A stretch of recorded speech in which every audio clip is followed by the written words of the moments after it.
예배할 수 있도록 영과 지비의 예배를 주 앞에 바칠 수 있도록 다 같이 한 목소리로 기도하겠습니다. 참 좋으신 아버지 하나님 감사합니다. 이 시간에 마음과 뜻과 힘을 다하여 사모함으로 주님을 찬양하고 주 앞에 나아갑니다. 하나님 주님의 어려운 시간 단 하루도 이 순간도 살살이 주님의 주의 은혜를 구하러 나왔습니다. 하나님 예배를 통해 변화시켜 주옵소서. 죽은 영혼 살게 하시고 영혼을 찾게 하시고 병든 영혼들을 치유하여 주시옵소서. 새롭게 살게 하는 일로 충만하게 도와주옵소서. 하나님 예배합니다. 찬양합니다. 의지합니다. 주 앞에 더 가까이 나가는 예배합니다. 시작하겠습니다. 주님 곁으로 나를 이끄소서. 곁으로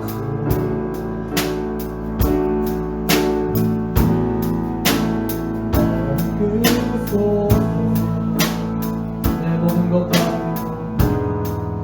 내 모든 것 다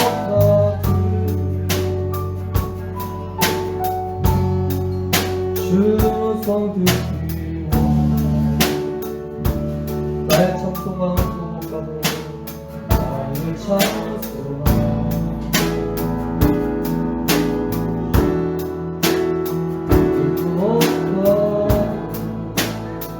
바꿀 수 없는 주사 바꿀 수 없는 주사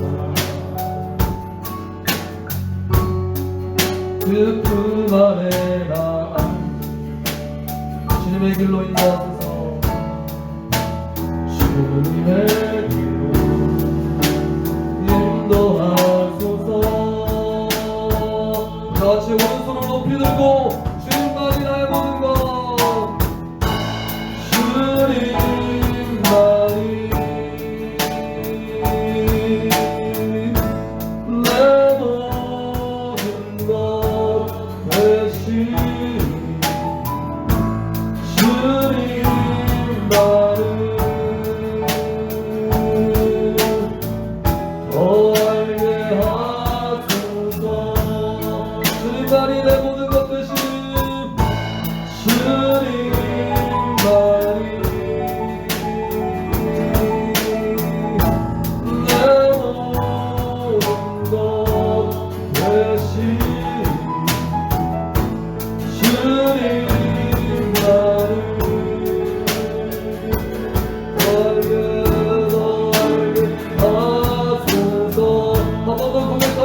주님만이 내 모든 것 주님만이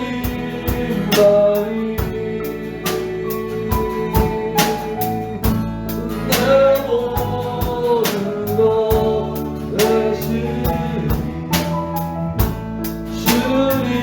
주님만을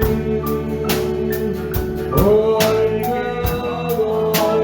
하소서. 그렇습니다. 그날이 똑같이 그날이 똑같이 이를 주 너희 모두가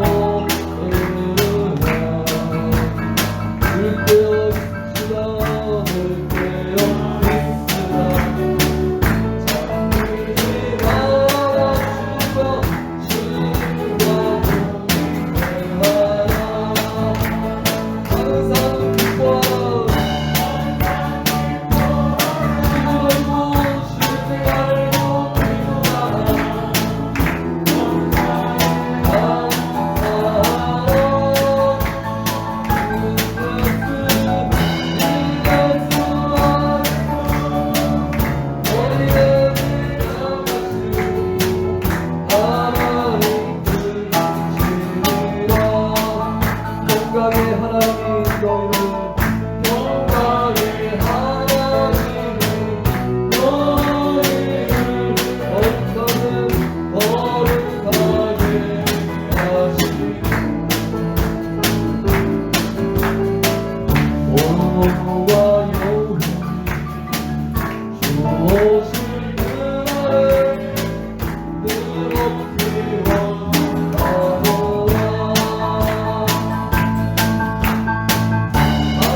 어디까지 주의 십자가 사랑합니다.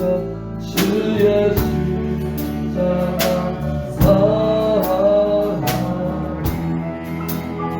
빛난 멸류관 빛난 멸류관 어디까지 험한 십자가 삼을겠네. 나의 멸시함을 받은 멸시전에 받은 주의 십자가에 나의 마음이 끌리도다. 귀한 어린 양이 귀한 어린 양이 세상 죄를 지고 험한 십자가 지셨도다. 죄 웃음을 얻기까지 주의 십자가 사랑하리. 빛난 멸류관 앞뒤까지 험한 십자가 묻겠네. 험한 십자가에 험한 주가 흘린 믿는 마음으로 바라보니 믿는 마음으로 바라보니 나를 용서하시고 내 제사시며 내 제사시며 주가 흘리신 보혈이라. 나는 제 웃음을 얻기까지 주의 십자가 사랑하리. 빛난 멸류관 빛난 멸류관 앞뒤까지 험한 십자가 묻겠네. 마치 자리에 일어나셔서 산을 찬양합니다. 주님 예비하신 나의 분양집에 나의 부르신 그날에 영광 중에 계신 우리 주와 함께 내가 죽고 추서가리. 제 웃음을 얻기까지 주의 십자가 사랑하리.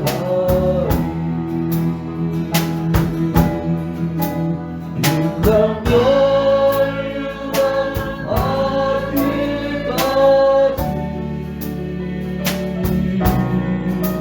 험한 십자가 묻겠네. 그렇습니다. 하나님, 우리는 주님만을 예배하는 예배자들입니다. 우리 이 자리를 부르심을 감사합니다. 찬양합니다. 주님을 높임 받으소서. 나는 하나님 예배하는 예배자입니다. 내가 서 있는 어디서나 하나님을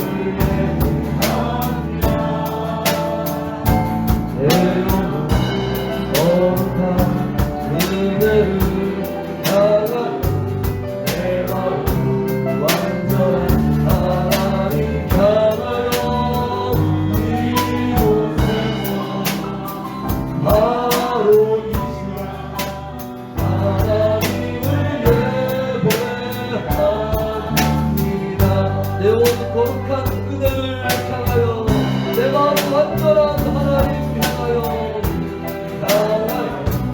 내 마음 완전한 하나님 향하여 이곳에 바로 이 시간 하나님을 예배합니다. 하나님을 예배합니다.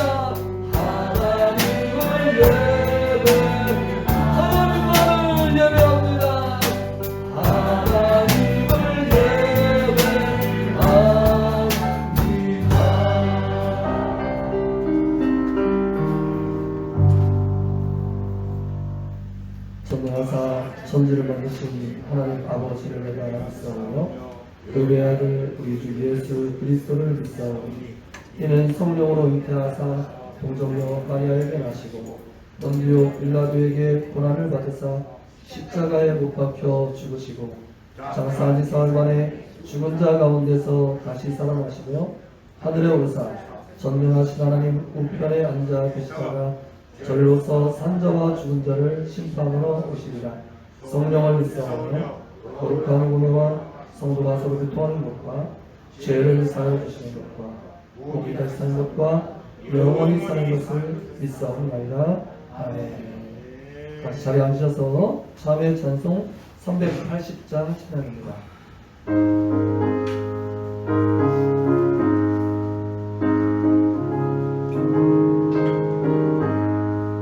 나의 생명 되신 주 앞에 나갑니다. 주의 흘린 보혈로 정케 하사 알아주소서. 날마다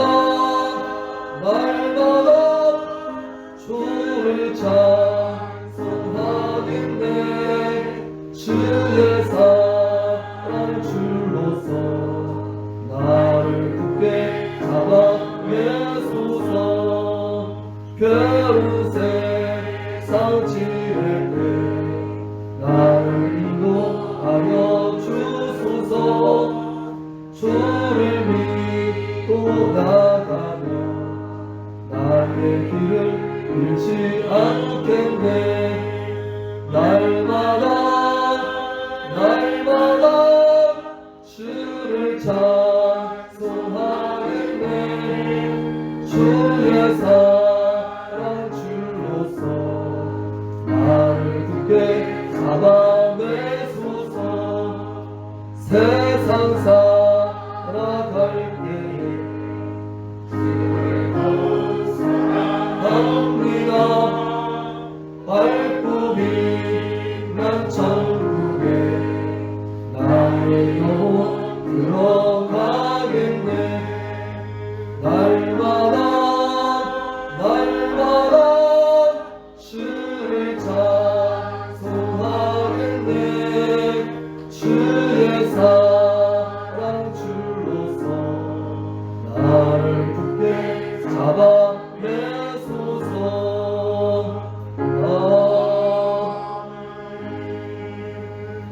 이 시간 지난 한 주간을 돌아보면서 주 앞에 마음으로 또 행동으로 행했던 그 모든 우리의 죄악들을 주 앞에 구하고 주 앞에 정결한 마음을 구하며 간구하는 시간입니다. 같이 이렇게 기도하고요.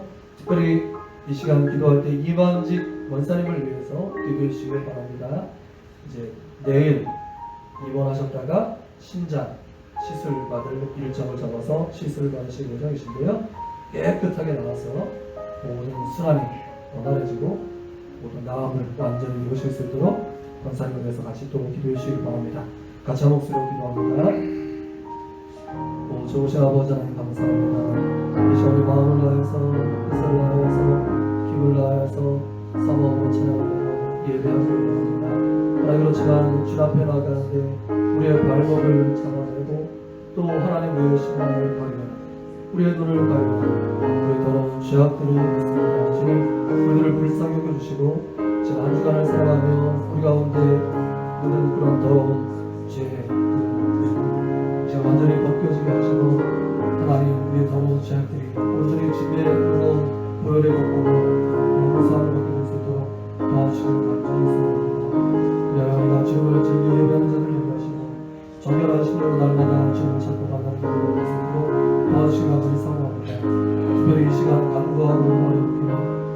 사랑하는 이만지 권사님, 이제 내일 입원 그리고 이제 일정을 잡아 심장 시술을 할 예정이신데 주님께서 그 구별의 손길을 베풀어 주셔서 이제 완전히 깨끗하게 나음을 입으실 수 있도록 역사하시길 만들 소원합니다. 그리고 모든 연약한 것들이 다 지금 벗겨지고 주 앞에 이자가 즐거이 예배하고 주님을 즐거이 따르는 주종이 될 수 있도록 하나님께서 이 시간 그의 손길을 베풀어 주시옵소서. 우리 같이 마음을 모아 주님 앞에 간과한 이 모든 그의 조건을 기억하셔서 주님 응답하시고 역사하여 주옵소서. 감사합니다. 찬양합니다. 의지합니다. 사랑이 많으신 하나님 아버지, 한 주간도 저희들의 삶을 지켜주시며 인도하여 주사 이 시간 주님께 나와 예배드리게 하심을 감사드립니다. 하나님이 우리를 사랑하사 우리 죄를 속하기 위하여 화목제로 그 아들을 보내셨음을 기억하며 지난 삶을 뒤돌아봅니다. 하나님이 우리를 사랑하시는 만큼 하나님을 사랑하고 이웃을 사랑했는지, 말씀을 읽고 하나님과 이야기를 나누고 하나님의 말씀에 순종하면서 하나님께 사랑을 보여드렸는지, 주님, 이 시간 저희들의 모든 죄를 다 용서하여 주시옵소서. 주님을 사랑하지 못했던 죄를 용서하여 주시옵소서. 이웃을 사랑하지 못했던 죄를 용서하여 주시옵소서. 하나님을 가장 사랑하게 하시고 우리의 심령이 하나님의 사랑으로 흘러넘쳐 그 사랑을 통해 우리가 얼마나 특별한 존재인지를 알게 하시고 우리 안에 크고 넘치는 하나님의 사랑을 이웃에게 나누며 이웃을 사랑할 수 있도록 인도하여 주시옵소서. 사랑이 많으신 하나님 아버지, 주님이 친히 세워주신 몸된 교회에도 늘 신령한 은혜와 사랑이 흘러넘치게 하여 주시옵소서. 코로나19로 인해 어려운 시기에도 세상을 변화시키는 사랑의 공동체로 지역 사회의 보호에 힘쓰게 하시고 하나님의 기뻐하시는 교회로 주신 사명 잘 감당하고 이곳에 하나님의 빛이 있음을 세상으로 하여금 알게 하여 주시옵소서. 주님, 이 시간 주님의 말씀에 순종하기를 원합니다. 이 시간 성령님께서 역사하셔서 말씀 안에서 새롭게 살도록 인도하여 주시옵소서. 성령의 충만하심이 우리의 심령과 가정과 교회, 청지기의 삶 속에서 넘치게 하여 주시옵소서. 이 예배를 통하여 저희들의 믿음의 담대함을 얻게 하시고 마음이 연약한 자들에게는 위로를 주시고 상처로 아파오는 자들에게는 긍휼을 베풀어 주시옵소서. 오늘 예배 가운데 자정하셔서 충만한 은혜와 사랑을 내어 주시옵소서. 오늘도 주님의 말씀을 듣고 단위에 서신 목사님을 성령의 강건적인 능력으로 붙들어 주시옵고 이 자리에 참석한 모든 신령들이 선포되어지는 권세 있는 말씀에 아멘으로 화답하며 순종을 다짐하는 시간이 되게 하시옵소서. 예배의 시종을 주님께 맡겨드리며 거룩하신 예수님의 이름으로 기도합니다. 아멘.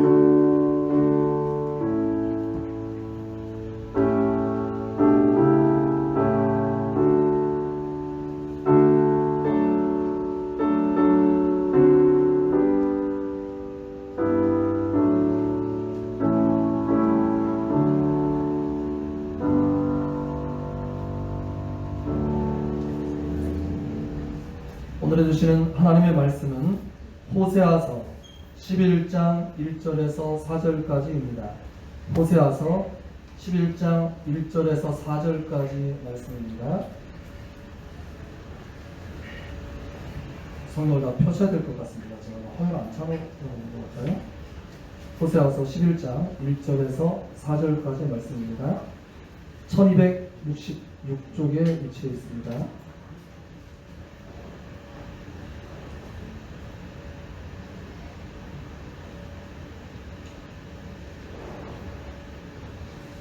호세아서 11장 1절에서 4절까지입니다. 넉절의 말씀을 마치 화면도 준비가 되는데요.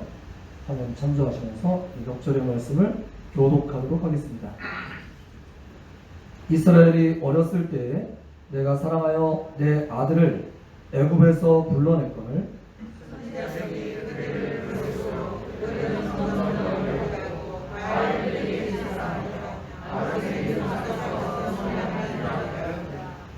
그러나 내가 에브라임에게 걸음을 가르치고 내 팔로 안았음에도 내가 그들을 고치는 줄을 그들은 알지 못하였도다.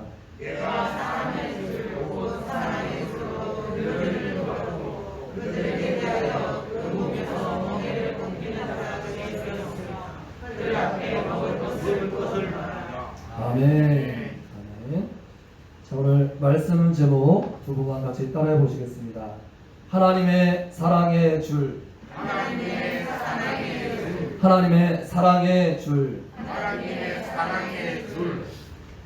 여러분, 한 주간 평안하셨습니까?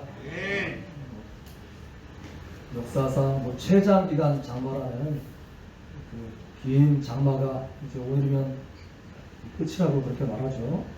참 코로나에 엎친 데 덮친 격으로 또 장마의 힘든 시간들을 같이 우리가 지나고 있습니다. 오늘 이 시간 주님 앞에 예배할 수 있음에 감사하고 주님을 찬양합니다. 자, 주변을 좀 같이 돌아보시죠. 잘 오셨습니다. 은혜 많이 받으시길 바랍니다. 영상으로 동참하는 모든 지체분들에게도 주님의 사랑과 인사의 말씀을 전합니다. 최근에 모 TV 예능 프로그램에서 잘 알려진 모델 한예진 씨가 옛날 사진을 정리하는 장면이 나왔어요. 그런데 정리하다가 보니까 이 사진 정리하면 이렇게 우리 감성이 적고 이렇게 그 사진 한참 들여다보게 되잖아요. 사진 중에 울컥하는 장면이 나왔어요. 어떤 장면이냐면 지금 본인의 나이보다 엄마가 더 어렸을 때에 자신을 이제 아기로서 안고 이렇게 돌보는 장면에서 울컥하더라고요.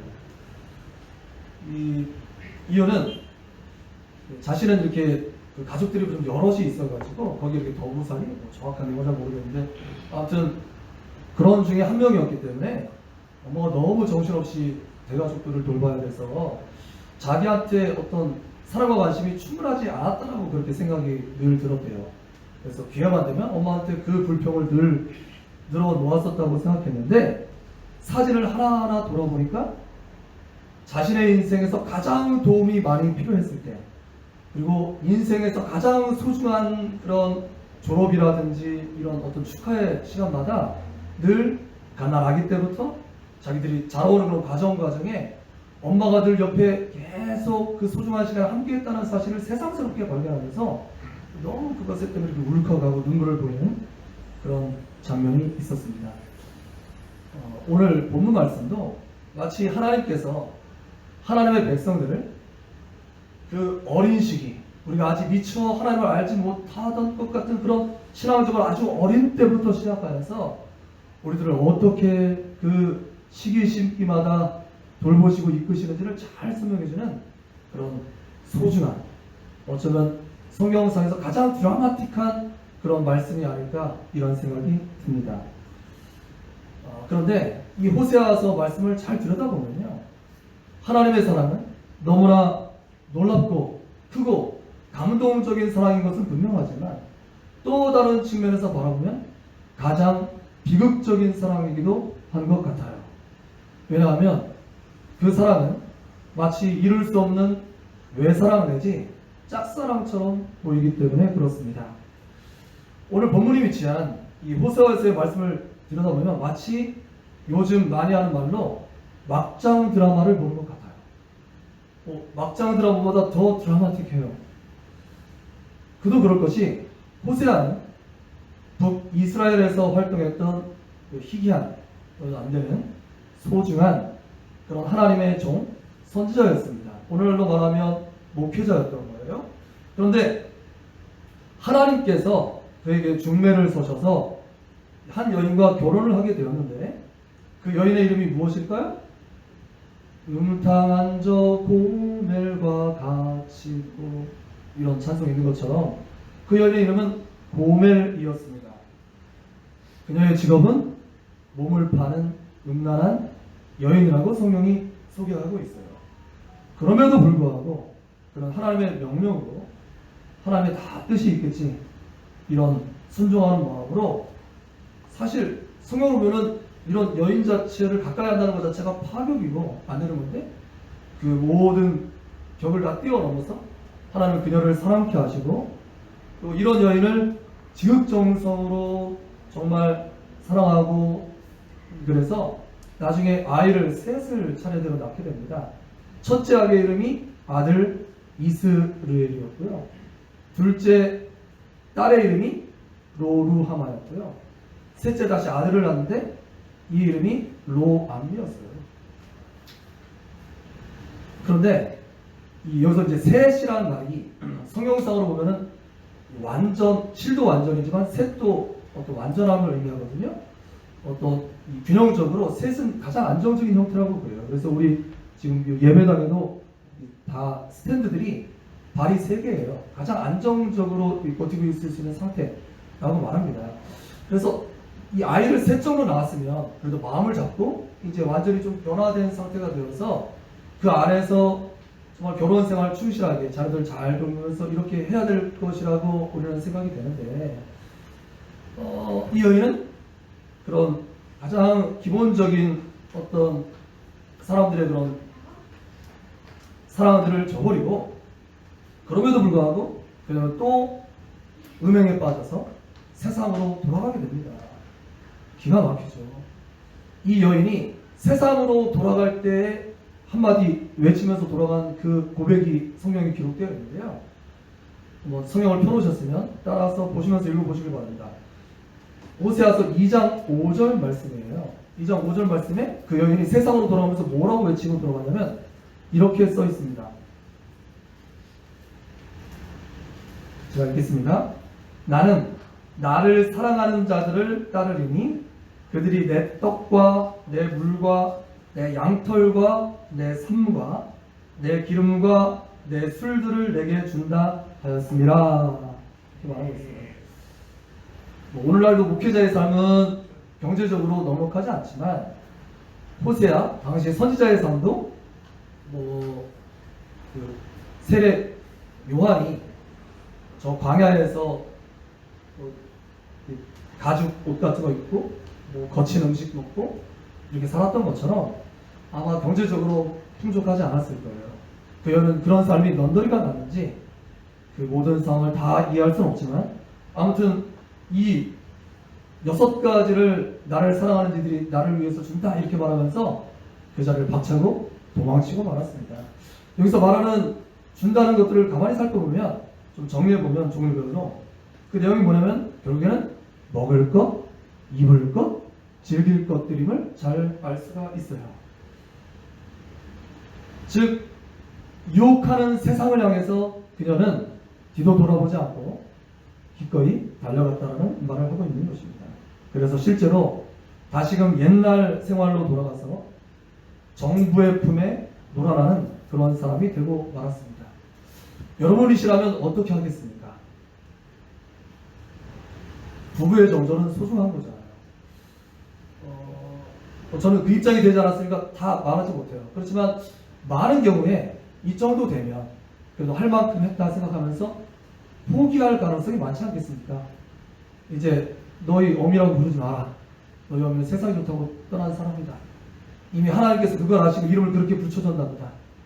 이스라엘 피해 보복이라는 뜻이고요. 로루하마 더 이상 너를 사랑하지 않아. 너에게 이제 그 일은 끝났어라는 뜻이고요. 로암미 너는 더 이상 내 백성이 아니야. 그 이름 안에 벌써 하나님의 어떤 그런 예고된 이름이 다 담겨 있거든요. 하나님이 버리신 사람이야. 너희 엄마 아니야. 라고 아마 그렇게 얘기했을지도 모르겠어요. 그렇지만 그는 하나님의 사람인지라 하나님께 다시 무릎을 꿇었습니다. 하나님, 제가 어떻게 하면 좋을까요? 하나님, 사람들이 욕을 해도 그래도 오직 하나님의 뜻이라고 생각해서 제가 그 여인 데려와서 제가 지극정성으로 수레보적인 사랑을 쏟았지 않습니까? 저한테 정말 왜 그러십니까? 하고 하나님께 하소연을 했겠죠.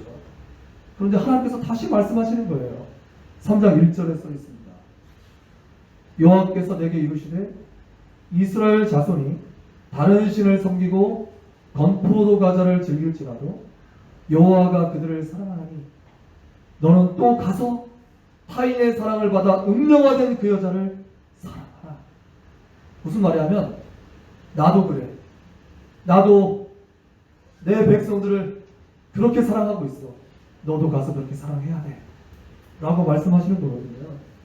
차라리 하나님께서 그래 잘했어 깨끗이 포기하라고 말하면 깨끗하게 포기해 버릴 텐데 이쯤이면 극한 직업이죠. 내 마음에서 다 우러나지 않는 것을 하라고 말씀하세요.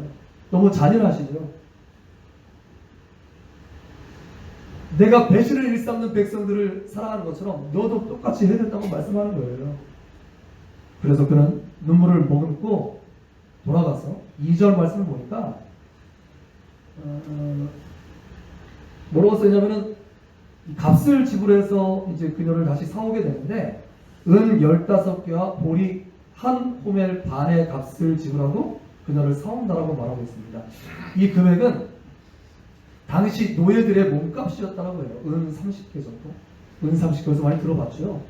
예수님을 팔아버렸던 동정. 바로 노예의 그런 당시의 몸값. 이 정도 되었다는 거예요. 그러니까 흔히 이런 유각에 빠진 이들이 어떤 경로가 일정한 패턴이 있잖아요. 그 안에 들어가면 쉽게 돈 벌 거라고 그렇게 욕을 해서 숙소와 그 다음에 온갖 옷과 화장품류들을 막 제공하죠. 그리고 터무니없는 값을 거기다 매가지고 몇 천만 원 이렇게 달아놓죠.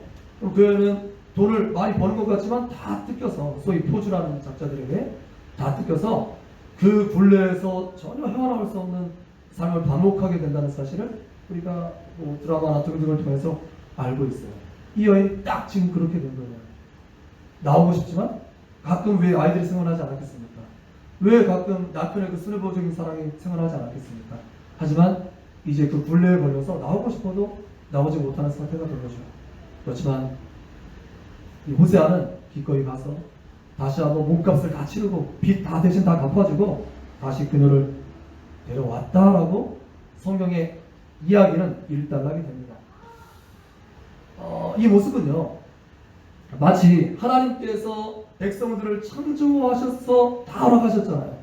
근데 그럼에도 불구하고 하나님 싫다고 떠난 이들을 하나님께서 얼마든지 멸하실 수도 있는데 다시 독생자 예수 그리스도 보내셔서 핏값으로 우리를 다시 사신 그 놀라운 사랑의 예표임을 믿으시기를 바랍니다. 그도 모를 것이 예수라는 이름의 뜻이 뭐예요? 그리스도는 기름 부음 받은 자. 예수는 자기 백성을 저희 죄에서 구원할 자. 쉽게 말하면 구원입니다. 구원. 그런데 이 신구약 성경은 어떤 말로 써져 있어요? 제 성경은 다 한국말로 써져 있던데요. 번역한 거죠. 원래 처음 썼던 말은 구약 성경은 이스라엘 말, 다른 말은 히브리어. 그리고 신약 성경은 당시 공용어였던 오늘날 공용어는 영어이지만 당시 2000년 전 공용어는 그리스 말. 그리스가 세계를 알렉산더 쫙 제패했던 당시 그 다음 바로 그 문화권 안에서 이 성경이 나왔기 때문에 당시 써졌던 말은 그리스 말. 다른 말로 하면 헬라어, 히라버 같은 말입니다. 이 말로 써져 있죠. 그래서 예수란 말은 그리스 말이에요. 그리스 말. 그래서 예수스 이렇게 이제 발음이 되고요. 그렇죠. 이 말을 히브리어로 역번역을 하면 뭐라고 번역이 되냐면 두 말로 번역이 딱 되는데 하나가 모세아가 광야까지 이끌었고 가나안 약속의 땅에 촥 들어가게 한 인물 누구예요? 여호수아. 여호수아가 바로 예수예요. 뜻이 똑같다고요. 그리고 또 하나의 이름이 여호수아, 또 하나의 이름이 호세아입니다. 호세아. 여호수아와 호세아가 같은 뜻이에요. 그래서 여호수아도 다른 생각 보면 호세아라고 부르는 경우가 있었던 것 같아요. 아무튼 이 모든 것들이 사실은 다 예수님을 예표하는 구약은 신약의 그림자이고 오늘날 믿는 사람들이 예표로 삼으라고 거울처럼 주신 말씀이니까 다 예표로 삼으셨던 말씀인 것이죠. 이렇게 호세아서는 총 14장의 말씀 중에서 앞에 3장까지를 호세아의 개인사를 보여주고 있고요. 그다음 이후의 말씀은 이 개인사를 들어서 하나님께서 바로 이 백성을 어떻게 사랑하시고 그 백성이 어떻게 폐역했는지, 이 백성을 그럼에도 불구하고 하나님과 어떻게 부르고 계신지, 그 다음에 이후에 하나님께서 백성을 어떻게 이끄실지, 이런 내용에 대해서 쭉 기술하는 것이 호세아서의 말씀인 것입니다. 그래서 하나님께서 이 백성을 얼마나 사랑하시는지를 이 호세아서를 통해서 내가 너희를 기필코 구원하리라 이런 하나님의 구원 의지를 보여주시고 하나님의 그 놀라운 사랑을 보여주고 계신데, 특별히 오늘 같이 읽은 본문 이제 돌아왔습니다. 배경을 쭉 설명을 할게요. 본문 11장 3절 말씀을 한번 보실까요? 11장 3절 말씀을 보면 하나님께서 우리를 어떻게 사랑하시느냐 이렇게 기록하고 있어요.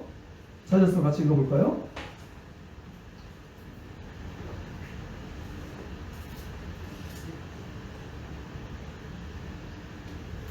그러나 내가 에브라임에게 걸음을 가르치고 내 팔로 안았음에도 내가 그들을 고치는 줄을 그들은 알지 못하였구나. 또 그 뒤에 8절 말씀 봅니다. 8절 쭉 읽다 보면 뒤에 뭐라고 써있냐면은 어찌 너를 소금같이 두겠느냐, 내 마음이 내 속에서 돌이키어 나의 긍휼이 온전히 불붙듯 하도다. 내 마음이 불붙듯 하도다. 즉 하나님의 사랑을 이끌어서 뭐라고 표현하고 있어? 불이라고 얘기하고 있어요. 불같은 사랑. 한번 불같은 사랑 해보셨습니까? 정말 죽어도 좋아 뭐 이런 사랑 해보셨나요? 해보시길 바랍니다. 하나님께서 우리를 사랑하시되 어떻게 사랑하신다고요? 불타는 사랑으로 우리를 사랑하신다라고 그렇게 표현하고 있어요. 그러니까 죽음에도 뛰어드시죠. 우리를 그렇게 사랑하십니다. 그래서 하나님께서 우리를 구체적으로 어떻게 사랑하시는지 조금만 더 살펴보겠습니다. 이제 보면 1, 2, 3, 4절을 조금 더 살펴볼 거예요. 자, 1절 말씀 한번 읽어봐요. 1절입니다. 여러분들도 성경 말씀을 보시고 읽어봅니다. 시작. 이스라엘이 어렸을 때에 내가 사랑하여 내 아들을 애굽에서 불러냈거늘. 하나님께서 우리를 언제부터 사랑하셨다고요? 아주 언제부터? 어렸을 때부터 사랑했다라고 말씀을 보세요. 여러분들의 기억을 한번 되돌려 보십시오. 내가 언제부터 내 기억이 이렇게 살아있는지. 대체로 5, 6세 정도 될 겁니다. 물론 더 총명한 아이들은 4세 뭐 그렇게 될지 모르겠지만 뭐 나중에 이제 설명해서 아는 경우가 많고요. 사실 내가 스스로 생각할 수 있는 거는 이제 5, 6세 학교 들어가기 전 뭐 이때 생각이 주로 많이 날 거예요. 그런데요. 사실 엄마 아빠의 손이 제일 많이 갈 때가 언제예요? 아이들이 기억하지 못할 때. 그때가 사실은 엄마 아빠의 손이 제일 많이 간다고요. 그래서 아예 어느 정도냐면 부모가 전적으로 달라붙어서 케어를 해줘야지만 아이가 이제 점점점 잘 자랄 수 있는 그런 상태일 때가 바로 어릴 때입니다. 어릴 때. 요즘 많이 쓰는 대로 독박 육아, 뭐 육아 전쟁. 전 이 표현을 좋아하지 않습니다.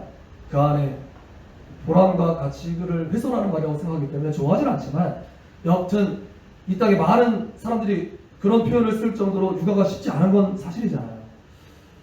그 정도의 전쟁 같은 시간을 보내는데 그러다가도 그 전쟁 같은 낮 시간에 힘든 시간들이 막 되다가도 언제가 되면 엄마 아빠는 이 아이들을 키우면서 보람을 느껴요? 아이들이 딱 잠들 때가 되면 그 모든 수고에 큰 보상을 받아요. 아이들 한번 활짝 웃어줄 때면 그 힘든 시간의 노고를 잊어요.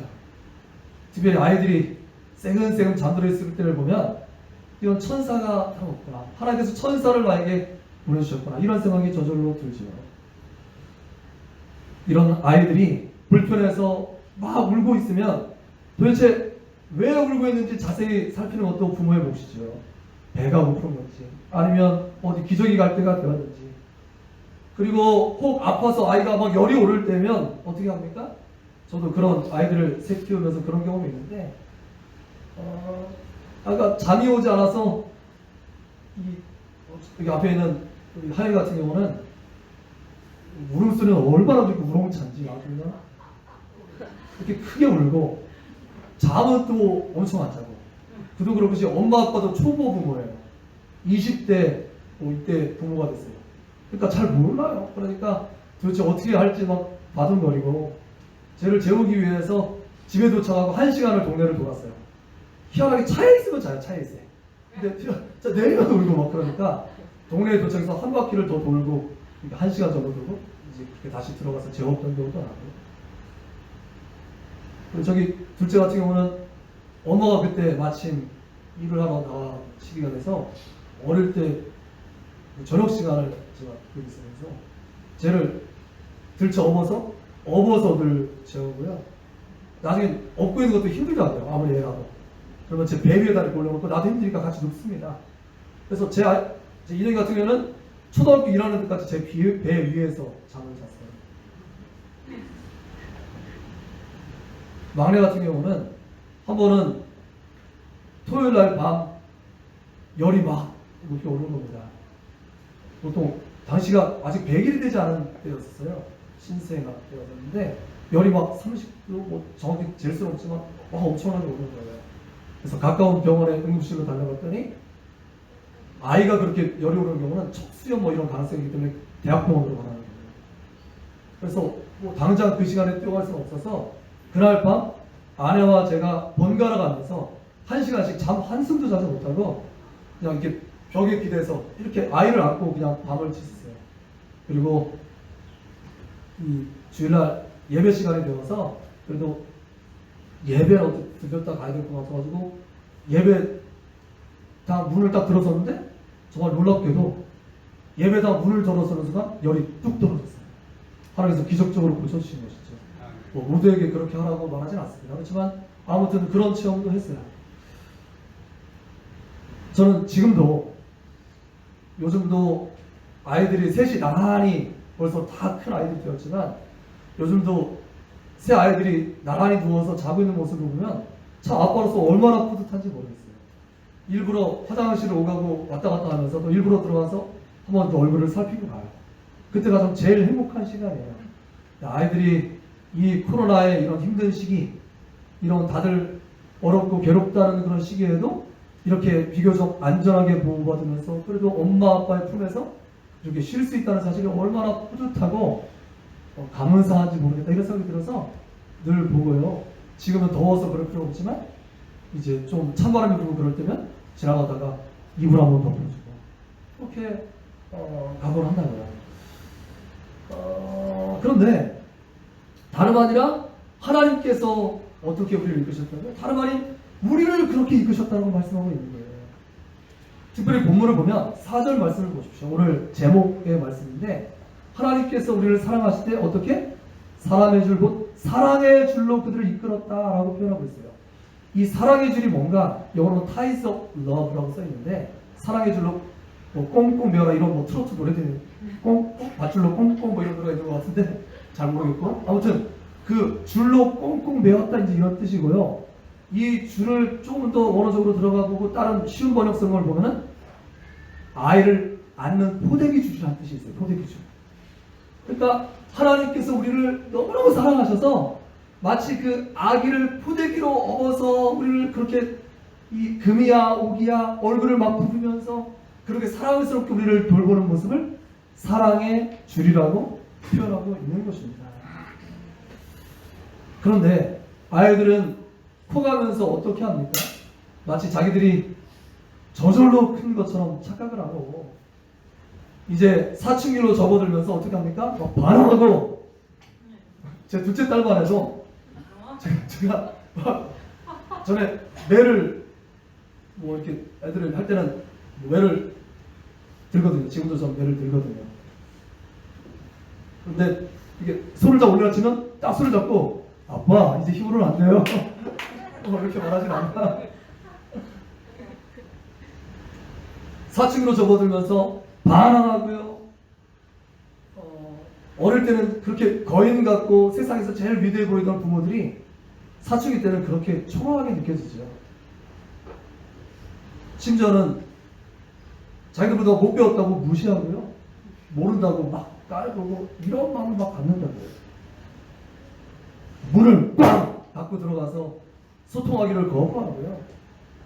아예 뛰쳐나가서 들어오지 않기도 하고요. 저도 이 말씀을 준비하면서 옛날 기억이 나는데요. 초등학교 한 4학년 때나 됐으려나? 저희 아버지도 제가 초등학교 때까지 매를 대셨던 것 같아요. 근데 아무튼 매를 대시고 얘는 뭐 나주고 그랬나 잘 기억은 안 나는데 그러니까 제가 막 도망쳐가지고 지붕에다 올라갔어요. 집 지붕 위에 딱 올라가서 어떻게 하나 제가 뭐라고 외치면서 들어오면 그래 내가 죽는다 죽어! 내가 주사로 이렇게 딱 해가지고 아프지 않게 죽을 수만 있는 거 있으면 내가 그냥 죽어! 막 그러면서 막 도망쳤던 것 같아요. 도망쳐서 지붕 위에 딱 올라가서 어떻게 하나 뭐 1시간이고 계속 살펴봤어요.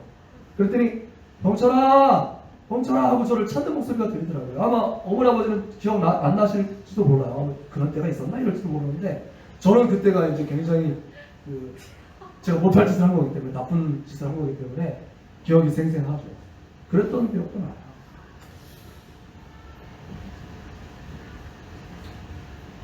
오늘 2절 말씀은 우리 하나님의 백성들이 하나님의 사랑에도 불구하고 어떻게 하고 있는지를 보여주고 있죠. 선지자들이 그들을 부를수록 그들은 점점 멀리하고 바알들에게 제사하며 아로 새긴 우상 앞에서 분향하였느니라. 여러분들, 하나님은 사랑하기 때문에 계속 그 백성들을 부르십니다. 다양한 방법들을 동원해서 계속 불러주세요. 그런데 정말 사랑한다면 어떻게 합니까? 사랑하면 사랑할수록 점점 가까워지는 게 정상이잖아요. 저도 아내와 점점 가까워지다 못해 떨어지기 싫어서 결혼하는 거잖아요. 그게 사랑하는 것의 정상적인 모습이에요. 그런데 이 백성들은 어떻게 했다는 거예요? 아이들은 커가면서 잠깐 반항을 할 수는 있어요. 그러면 대체로 그렇지만 대부분의 많은 아이들은 잠깐 반항했지만 그 질풍노도와 같은 시기는 지나가고 이제 소위 철이 들면서 엄마 아빠의 마음을 이해하기 시작한다고요. 이제 20대가 되고 독립할 때가 돼서 나가서 한번 살아보니까 어떻습니까? 사실 살아보니까 삶이 팍팍하잖아요. 나 혼자 먹고 살기도 사실 힘들잖아요. 그 공과금은 왜 이렇게 자주 밀려 들어오는지, 뭐 이렇게 낼 거 신경 쓸 건 많은지, 엄마 아빠 밑에서 그런 거 신경 쓸 거 하나도 없었는데 알아서 다 해주셨는데 나 하나만 잘 간섭을 됐었는데 이런 생각이 저절로 들죠. 그리고 결정적으로 그 엄마 아빠의 그 수고와 고생이 깨달아지게 되는 건 언제예요? 자식 낳아보면 알아요. 자식 낳아보면 완전히 깨닫게 되죠. 내가 아이들을 이렇게 예뻐할 때 부모님들도 나를 이렇게 예뻐하셨겠구나. 내가 아이들 때문에 이렇게 애타할 때 우리 부모님도 나를 바라보시면서 이렇게 애타하셨겠구나.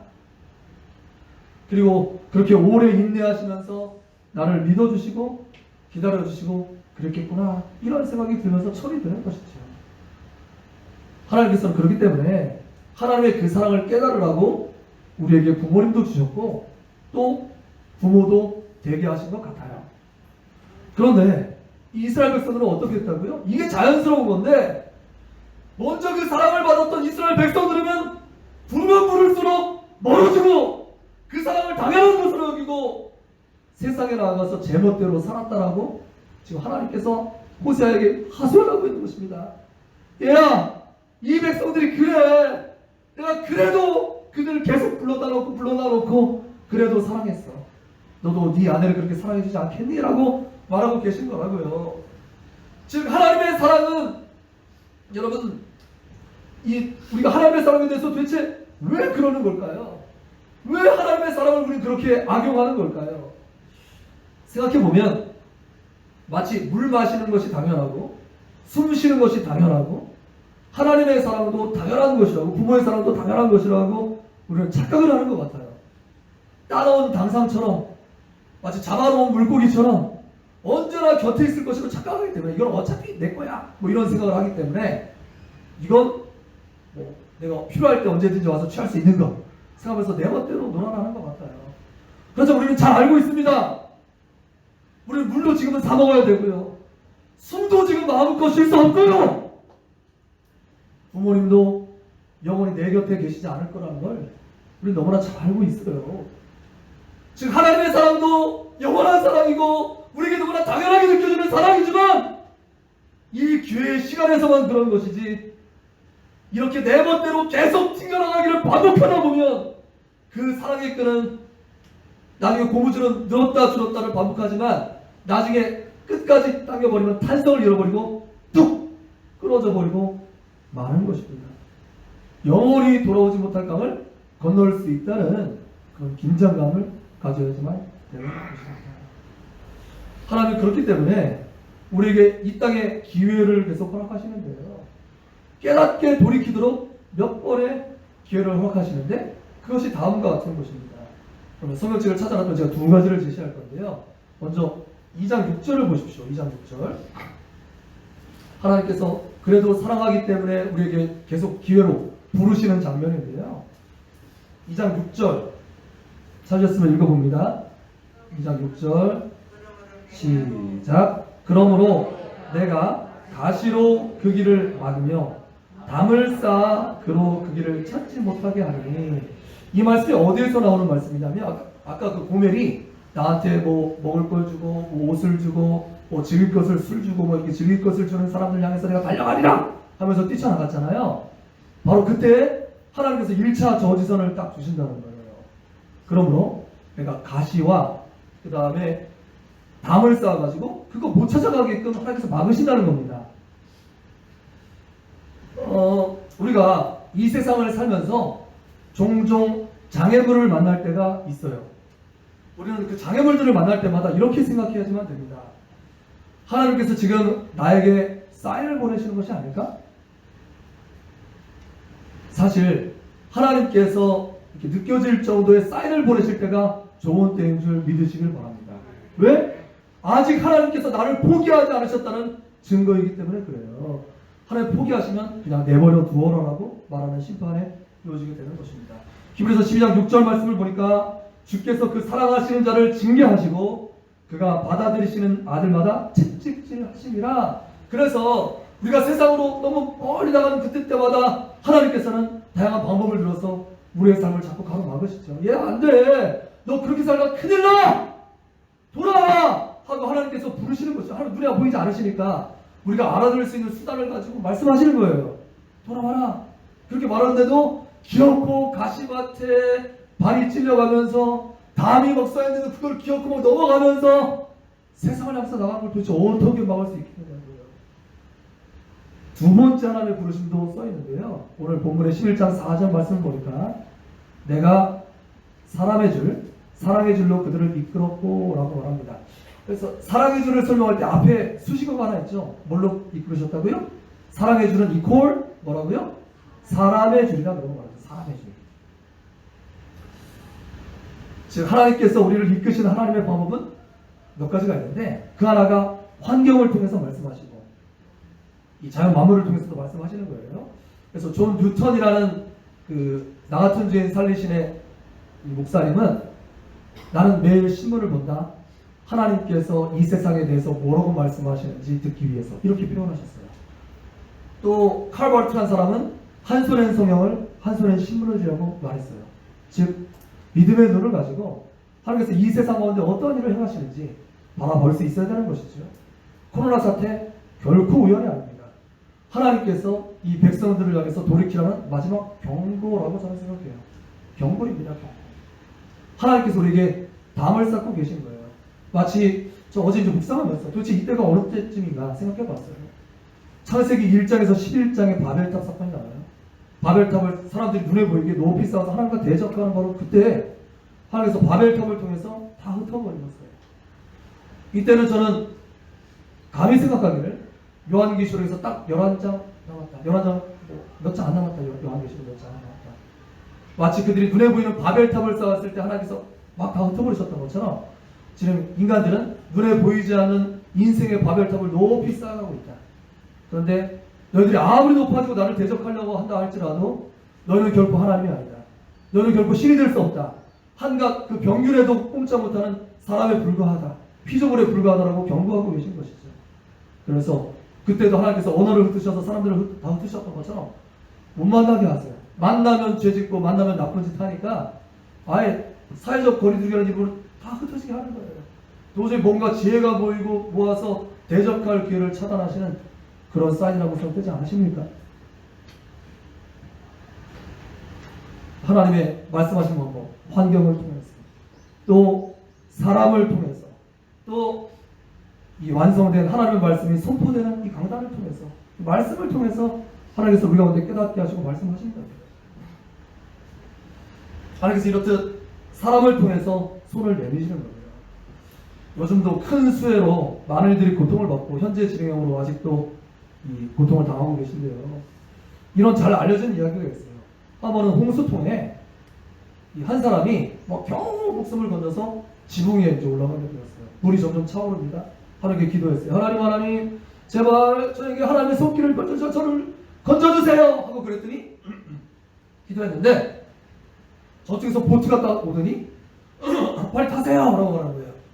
아니요, 다른 손길이 있어요. 빨리 가세요. 다른 사람으로 가세요. 그러면서 돌려보냈습니다. 이번에는 헬리콥터가 두두두두 와가지고 줄을 딱 내려줍니다. 빨리 오르세요. 물 차오릅니다. 아니에요 하면서 한사코 돌려보냈어요. 그러다가 물이 다 차올라서 얼까나 하고 말았습니다. 그리고 천국에서 하나님을 만났어요.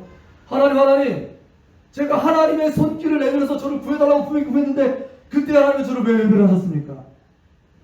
야, 네가 기도해서 내 손길을 보내줬잖아.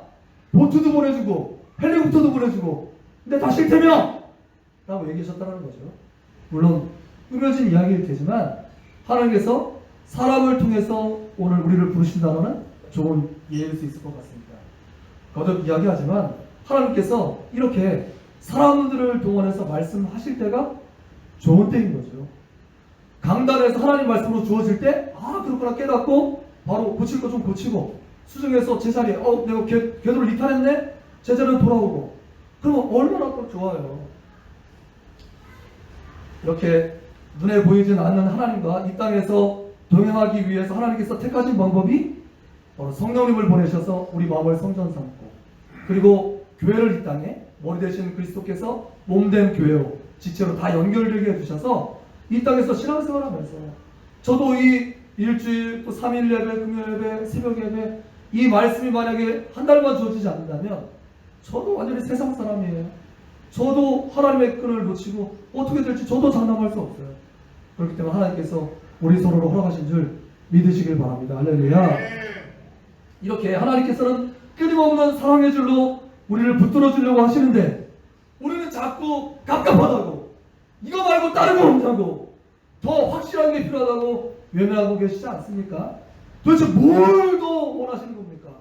뭐가 더 필요한 겁니까? 꿈을 보여야 환상이 필요하십니까?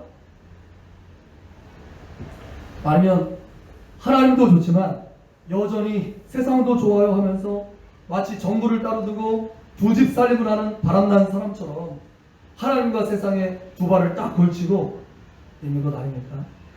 만약에 그렇다면 이 시간 회개하시길 바랍니다. 그래야지 하나님의 그런 일방적으로 쏟아붓는 사랑 가운데 균형이 맞을 것 같아요. 제가 우리 아이들을 가만히 관찰해 보니까 학교 등교는 지금도 조심스러운 부분이지만 그래도 학교 갈 때와 안 갈 때의 차이가 굉장히 크다라는 사실을 발견하게 되었어요.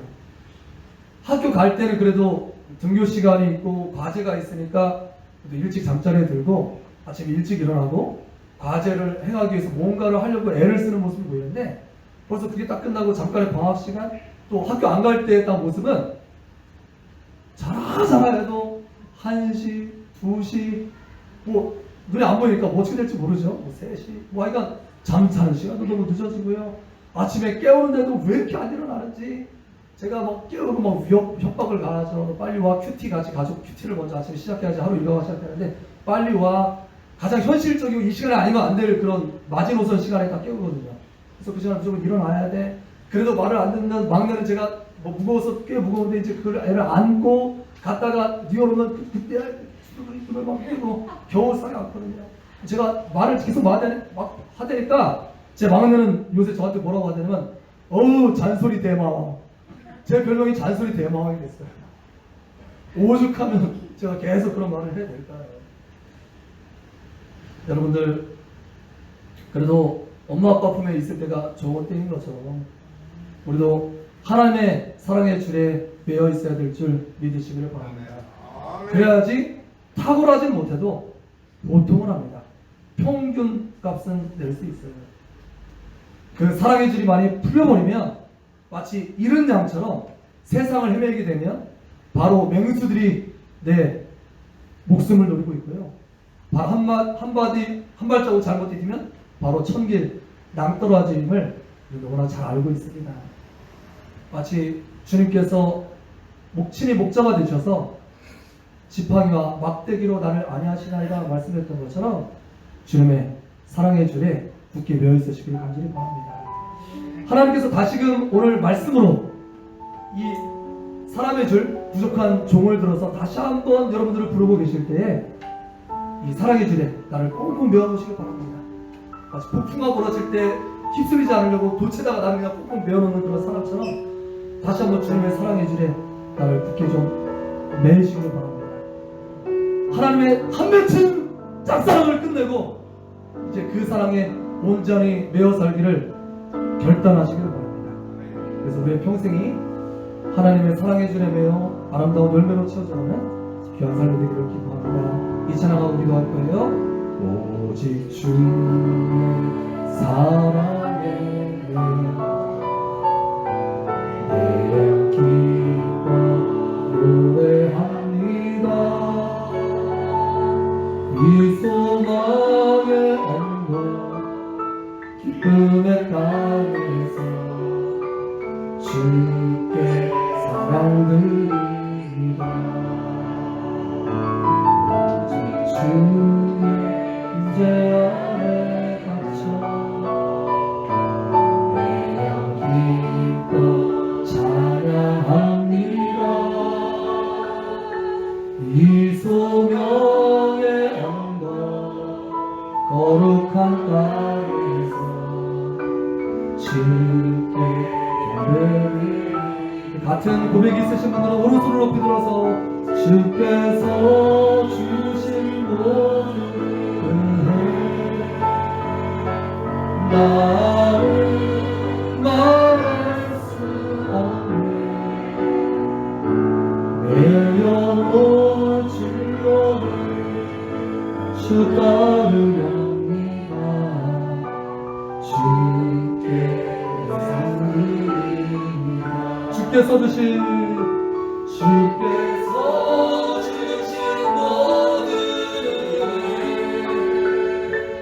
나는 말할 수 없네. 내 영혼 즐거이 주 따르렵니다. 주께 내 삶을 그저 같이 기도합니다. 그렇습니다. 하나님께서 거듭해서 환경을 통해서 사람을 통해서 부르시고는 나는 내 멋대로 세상으로 나아가 우생하게 전하고 내 멋대로 세상과 놀아났습니다. 마치 음부와 이 가늠에 빠진 그런 고멜과 같이 이 세상의 그런 짝들과 놀아났습니다.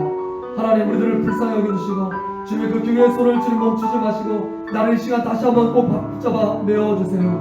나도 주님 어쩌지 못하는 내 마음을 주님의 사랑의 줄로 꽁꽁 쌓아 메어주세요. 그래서 흔들리지 않도록 역사해주세요. 같이 한 목소리로 기도합니다. 오 좋으신 아버지 하나님 감사합니다. 찬양합니다. 의지합니다. 간구합니다.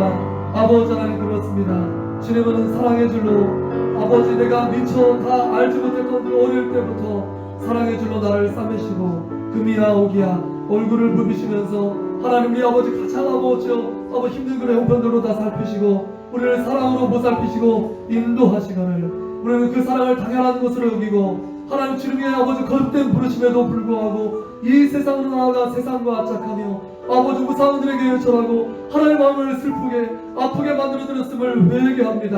하나님의 시간 주 앞에 간구합니다. 나도 어쩌지 못하는 내 마음 하나님 아버지 잘못된 습관과 잘못된 아버지의 운명들 아버지 시간 아버지여 나사렛 예수 그리스도 이름으로 웃김을 받고 다 떠나갈지어다. 하나님 이 시간 주님의 놀라운 강력한 손길로 우리를 아버지가 넓게 붙들어주시고 주님의 그 놀라운 사랑의 손길로 우리 집 알아주셔서 우리가 변화될 수 있도록 주님의 품에 안겨 주님 변화될 수 있도록 주님의 그 놀라운 사랑에 놓아낼 수 있도록 그리고 주님의 사랑에 온전히 주님 아버지를 잡을 수 있도록 역사하여 주시옵소서. 오 하나님 아버지 주님 앞에 있겠습니다. 주님 아버지 안에 속해 있겠습니다. 주님 앞에 메어 있겠습니다. 아버지 주님께서 말씀하실 때 그 경고를 듣고 아버지 주님 앞에 아버지 서 있겠습니다. 하나님 그렇습니다. 나에게 말씀하여 주옵소서. 아버지가 내 말씀하여 주옵소서. 아버지 주님의 그 사랑에 부르신 가운데 온전히 바로가고 응답할 수 있도록 역사하여 주시옵소서. 감사합니다. 예수님의 이름으로 기도합니다. 아멘. 찬송가 425장 찬양하시면서 준비하신 예물 하나 앞에 드리는 시간입니다. 하시면서 헌금하며 하시면 되고요. 온라인으로 동참하실 수 있습니다. 주님의 뜻을 이루소서.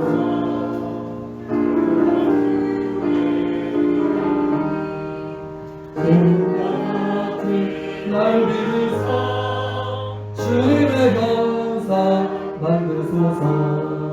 주님의 뜻을 이루소서. 주님 발 앞에 엎드리니 나의 마음속을 살피시사 눈보다 힘에 하옵소서. 주님의 뜻을 이루소서. 병들어 몸이 피곤할 때 권능의 손을 내게 펴서 방문케 하여 주옵소서. 주님의 뜻을 이루소서. 온전히 나를 주장하사 주님과 함께 동행함을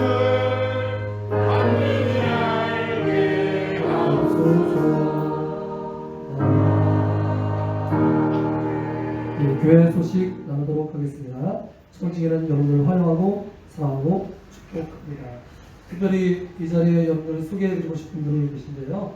벌써 교회 나온 지는 한 반년 정도 되었습니다만 저에게 딱히 등록 제도가 따로 있지는 않지만 지난 주간 수요일 때인가 등록카드를 달라고 하면서 이름과 주소 다 써주시면서 이제 우리 교회 일원이 되기로 작정하신 걸로 그렇게 생각이 들어요. 함선이 자매입니다. 박수로 환영해 주시기 바랍니다.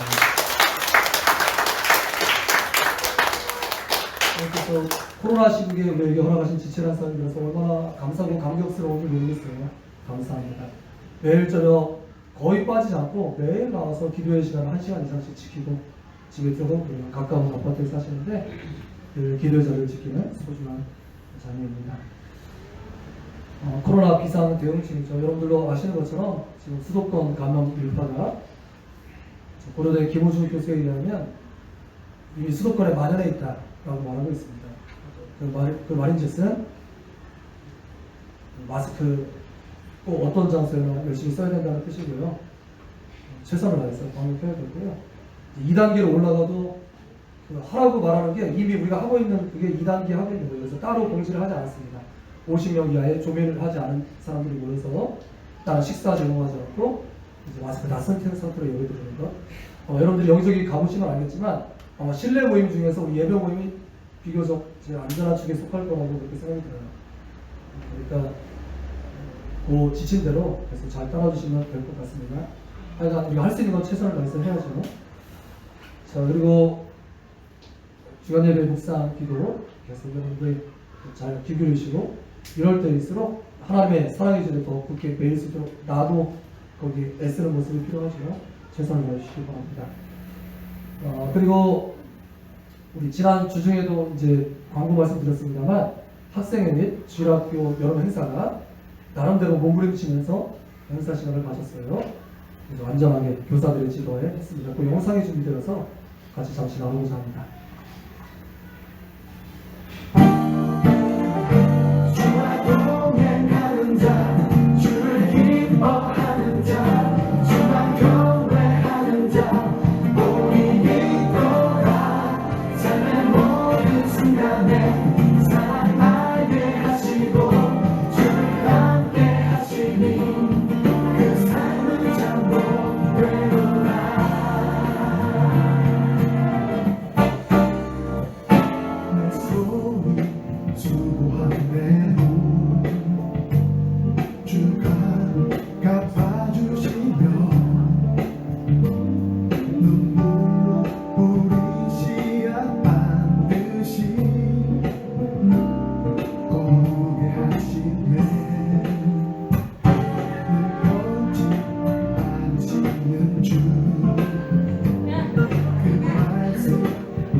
또 나가네.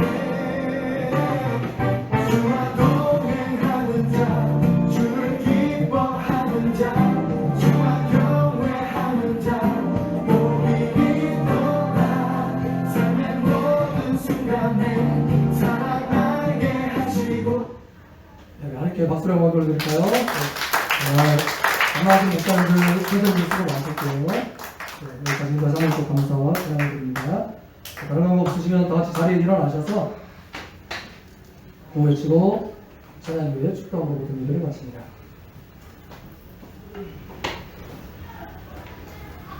청지기고 준비. 하나님 사랑. 우리는 하나님을 주인으로 모신 청지기로서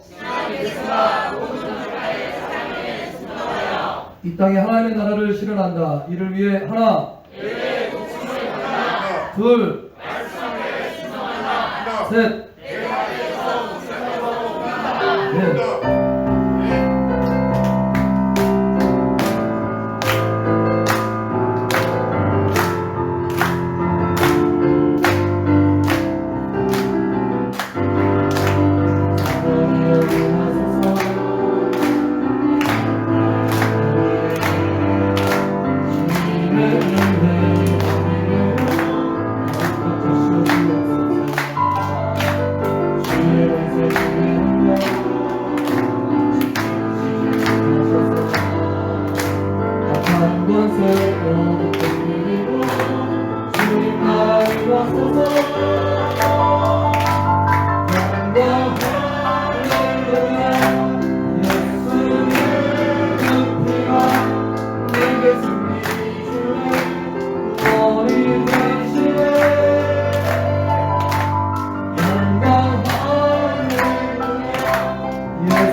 주님 사랑합니다. 그리고 의지합니다.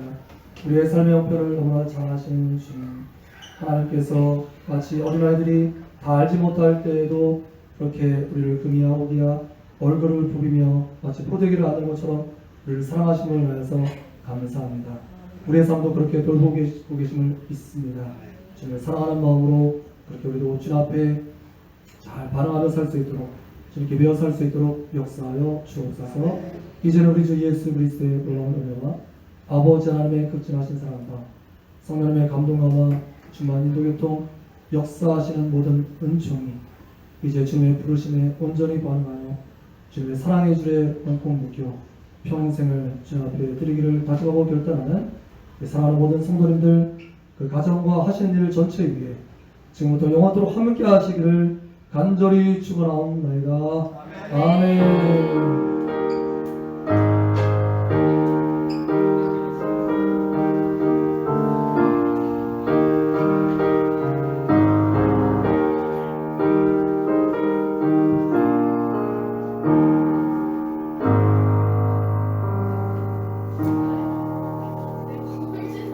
한 주간 승리하시길 바랍니다.